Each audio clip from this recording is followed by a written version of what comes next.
Hello viewers, welcome to Issues Today on XBB TV Africa. I am Igbeji, as promised, and I am not alone in the studio on this episode of Issues Today. I have with me a business entrepreneur. I also have a man who is interested in making Nigeria a better place. He is an advocate of justice. I have with me in the studio Mr. Tingang Magaji Zachariah. You're welcome to the studio. Thank you very much, Mr. Goswell. I'm so honored to have you around, and I am very certain that this episode is going to be a very beautiful one.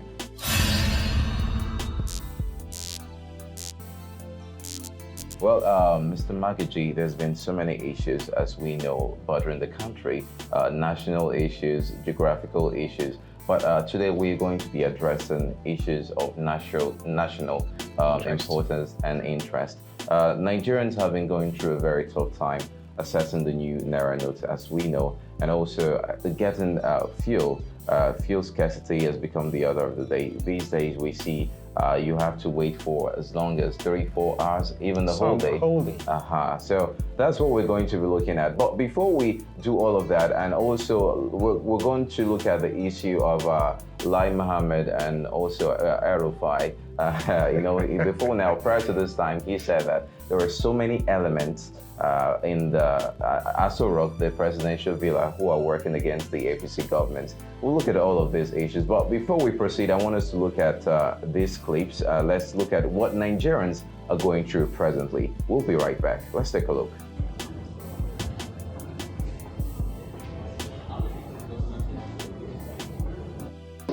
How many years am I? 82 good years. You people should pray to reach my age. 82 good years. You don't want to give me my money for me to eat. 1971, I started for this UBA. They were making an announcement. I was telling people, they are not getting my UBA. Now I'm about now covering story. I don't blame you people. You see what was your child?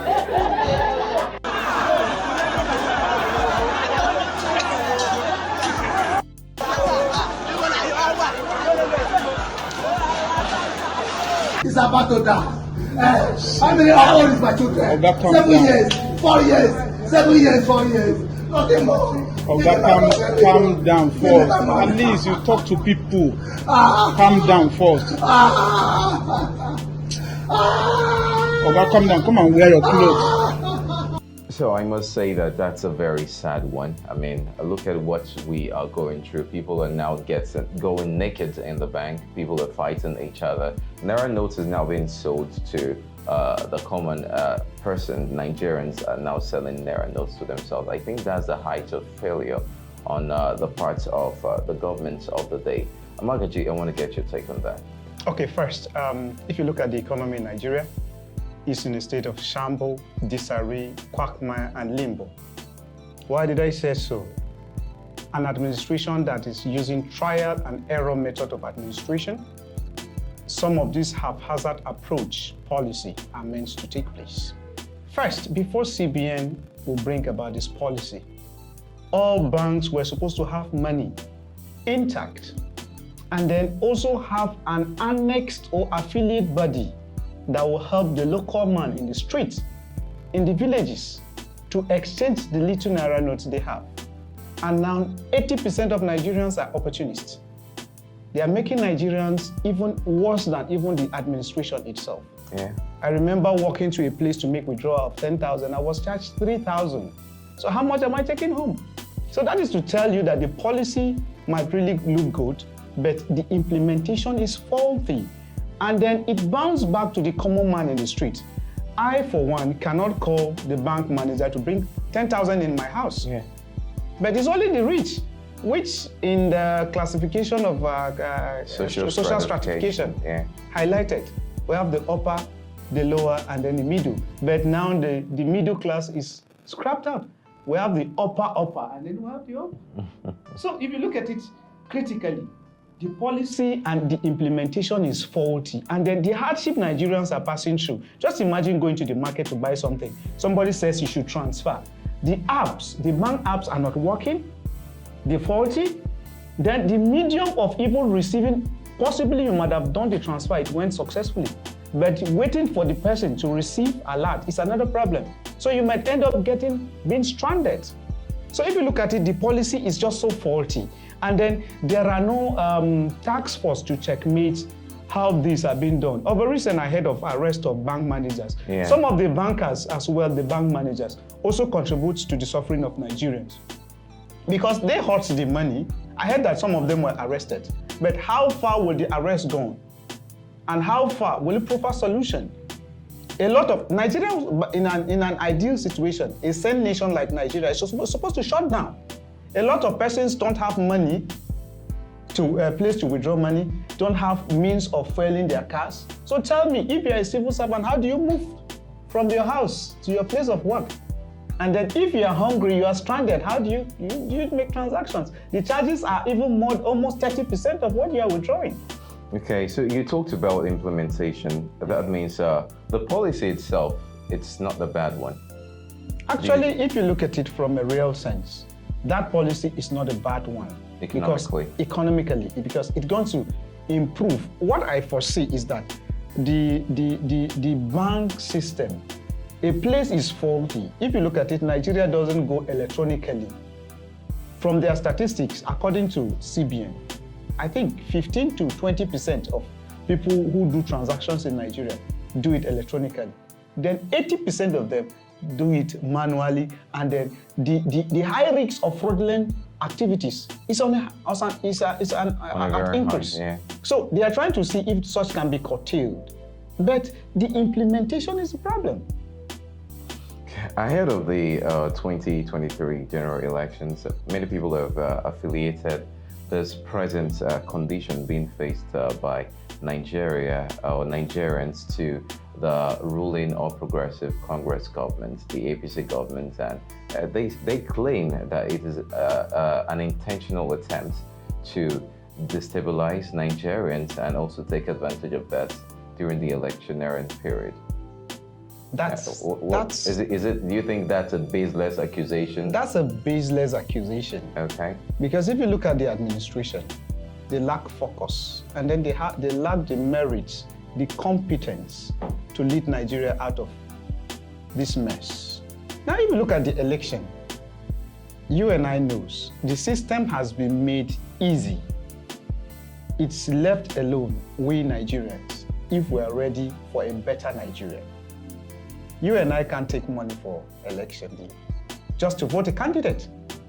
But a lot of Nigerians are ready to soil their hands into a dirty soil by getting money that will make them suffer in the next 4 years. So this policy and this accusation to sabotage whatsoever, you cannot be a student and deliberately fail because you want to punish your parents. Who get the punishment? You yourself, because you'll be tagged as failure. So automatically they don't just, they've lost track. In a sane nation, APC are not supposed to even look for even palace guard in Nigeria. They are not supposed to even open their mouth. What they are supposed to do is public apology, sympathy, and even a terms of reference of silence for their misconduct, leading us to a capital of poverty in Africa and the world at large. Well, thank you, Magaji, for an oil-producing state like Nigeria to have to face very serious crisis assessing fuel. Now, we're not even talking about assessing it at the approved amount, even assessing it at the unapproved, unmonitored amount. I think that's a tragedy, a national tragedy, Magaji. When you say this, I feel like crying. You know what? It's just like you own a house, you decided to become a tenant in that same house. That is the direct definition of what is happening in Nigeria. Because how on earth, in short, most of the oil-producing states in Nigeria, their fuel is sold at even ×3 of the amount. Go back to the north. I used to be in conversation with my people in the north. How much is fuel being sold in the north? The highest that was sold was 300 naira. But I remember buying fuel in this state at the rate of 800, 900, just to make my business keep going. So it becomes a laughable and a thing of a scorn. that Nigeria owns oil. We heard of Dangote refinery. Yeah. It's never working. When I was studying the history and how Multi-billion naira refinery. project, fine. Yeah. So even before Buhari came into power, there's what he told Nigerians, that if fuel is being sold at the rate of 16 naira, Nigerians are cheated. That he's going to revamp the refineries. How can you have oil in south? You have refinery in the north. That is one of the best mistake you could ever have. And then a lot of the controls of even the state resources are not being controlled from this side, rather from the north. So automatically, there's a problem in even the fixture of Nigeria as a whole. That is why, while reading, somebody, I think, was it Obafemi Awolowo, expressed Nigeria as just a mere geographical expression. Because if you look at it from all angles, it's just like just gathering people, call them names, and then they go by the name. But their real identity is missing from the name. So the price is being unmonitored because the administration are just being careless about the common man in the street. And that is why the common man have the right to change whoever govern them. But in this era, are we really prepared? The answer is halfway yes and no. Because a lot of us will still do most of this administration and then still wants to do more in the next administration without knowing that everything that brings about development, ranging from agriculture, education, economy, and infrastructural development, tie down to what? Good leadership. Nigeria is one of the centers where we have the best worst leadership. And if you look at the irony now, best and worst come together. Yeah, that's an ironical statement. Well, it's been issues today on XPB TV Africa, and Mr. Tingang Magaji Zachariah has been doing justice to what we are discussing here in the studio. Well, still on, this is an electioneering period. There's been so many accusations, first of all, coming from Governor El-Rufai himself. Earlier, he said that there are elements in the presidential villa that are working against the success of APC ahead of the election. Before now, he didn't mention the elements, but just recently he mentioned Lai Mohammed to be one of the elements. So do you think, also before then, we know too that even Buhari himself, the Mr. President, he has come on national television, and some statements that he used did not really show support for his own party. I mean, that there was this passive statement, not active. So trying to put everything together, do you think that there is war within the party? And also, what is their chances of winning the election if they continue like this? That's a good question. If you look at it, that accusation is just baseless. El-Rufai, for one, I know, is somebody who speaks from the two sides of his mouth. As a sitting governor, I respect him earlier before he became a governor. But when I began to do an assessment of some of his statements, and I discovered he's an accidental public servant. And then accidentally, he wrote a book tagged accidental public servant, whom he used himself as an example. Because if you look at it, how a house divided against itself, the progress cannot be made. Yeah. And then for him to say there are elements, who are the elements? And then he's able to pinpoint just a person. You know, when you say an element stands for one, elements, if you look at his statement, that is more than multiple. Yeah. So why is it that it's only Lai Mohammed he was able to mention? Yeah, probably before, he just recently did that. It's just for a cover-up, nothing else. Because if in my family, I am the head of the house and decide to relegate my responsibility to my children, does that speak well of me? The answer is no.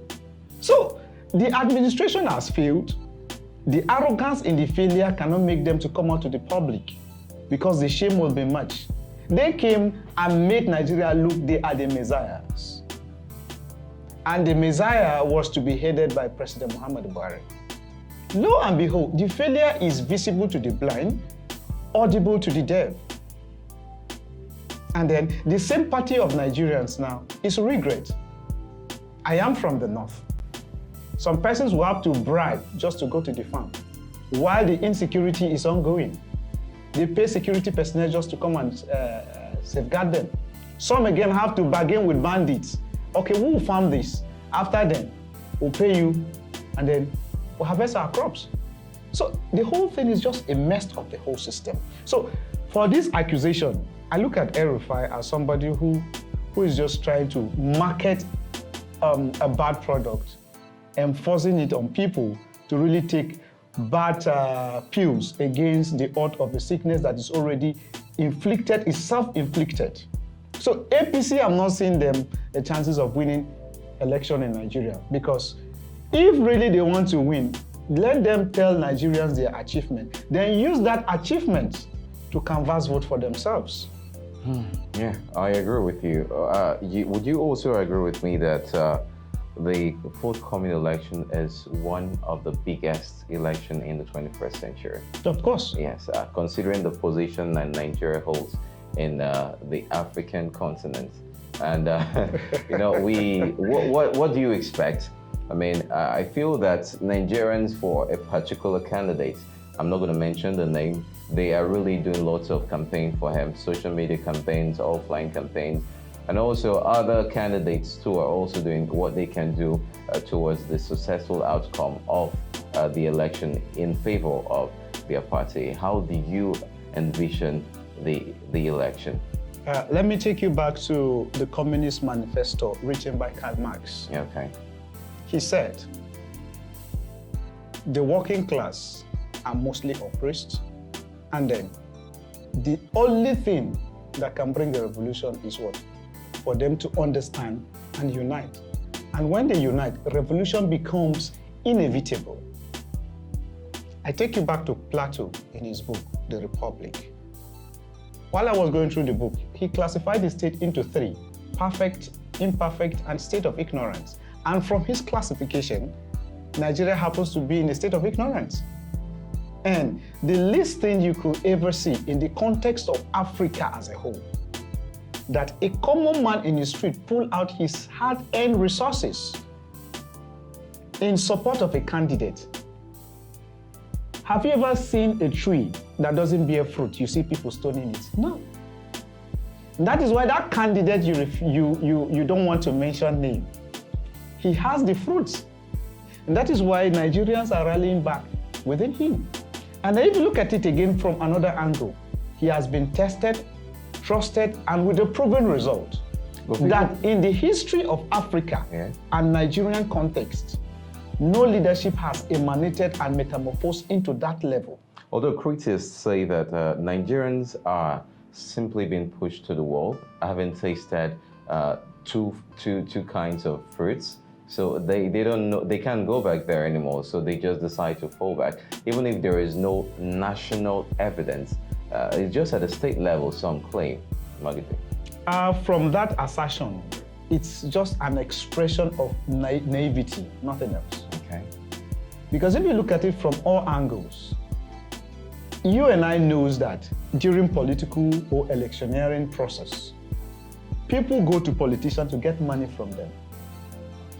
But this time around, Nigerians are pulling their resources, their time, their energy, as well as even space to make it work. Now, for them to make an accusation is by some, initially they started saying two persons are sitting in the room and making noise, obedient. Let me come out plain now, obedient, obedient. All of a sudden, they said most of those persons shouting obedience don't have voters card. And then now, some of them have not transferred their voters. So if you look at it, their arguments are just baseless. In the history of Africa, there has never been a complicated, a dicey political projection like this. Because no party will tell you that this is our stronghold. From the north, votes will be divided into 3 or 4 places. From the south, it will be divided into 2. Is it not? From the west, same. So if you look at it, that is why you see some pastors, some magicians are yet to predict the winner of election come 2023. That is to tell you how the technical approach to this election cannot be certain, but the body language of Nigerians have proven that they've taken side. And that side is irrespective of what the outcome will look like. They are ready. And then the readiness is just simple. You're not coming out to fight anybody. Just the sensitization alone. At times I'll sit in my house, somebody will just come and this, and I'll want to ask, the political space of today, has it gone to the stage that even house to house now sensitization? And I respect them for that. And I believe that alone can go a long way. I've never seen a crowd like this. Okay, talking about readiness, I just picked that word from what you were saying. There are over 6 million Nigerians presently who are yet to collect their PVCs. Do you think Nigerians are really ready for this election? Yeah, they are ready. If we have in political culture, there's what we call political culture. We have the parochial, the subjective, and participative. The parochial, they have this nonchalant attitude. The subjective, whatever is the outcome, let me just show myself, just to prove that, yes, I just have a little interest.